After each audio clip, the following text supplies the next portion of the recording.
The virus doesn't have a brain. We're the ones with the brains.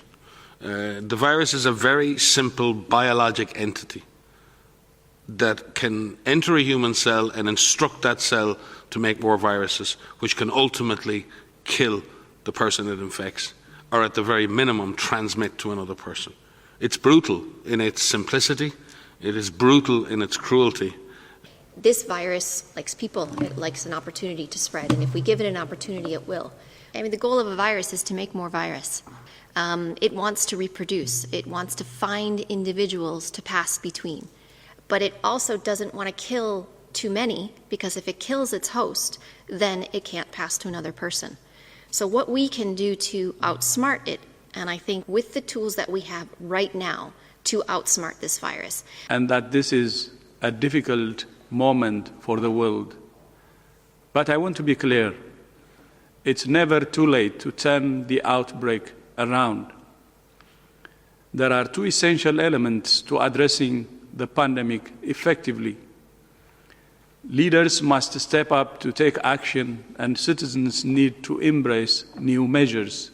You take the pressure off the virus bounces back. That's the reality, that's the fact. You can call that a second wave, you can call that a second spike, you can call that a flare-up, you can call it anything you like.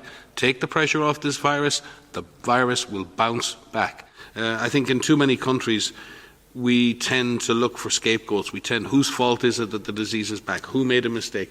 In an emergency response, there's no time for that. This is like the cascades of a waterfall. You can go down one level and you think you're in calm water, and you go over the next level and you're in a waterfall again.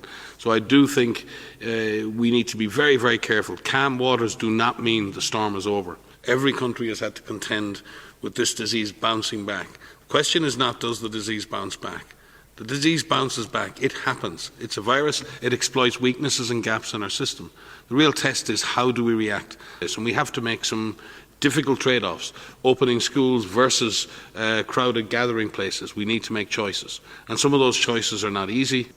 We would like everyone on the planet to understand what their role is in this fight against COVID-19. No matter where you live, no matter what occupation you have, no matter what age you are, you can be part of breaking the chains of transmission.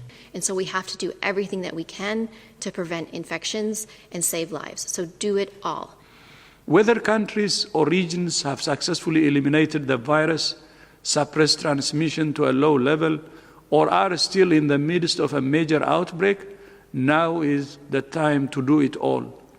Invest in the basics of public health, and we can save both lives and livelihoods. My message is crystal clear. Suppress, suppress, suppress the virus.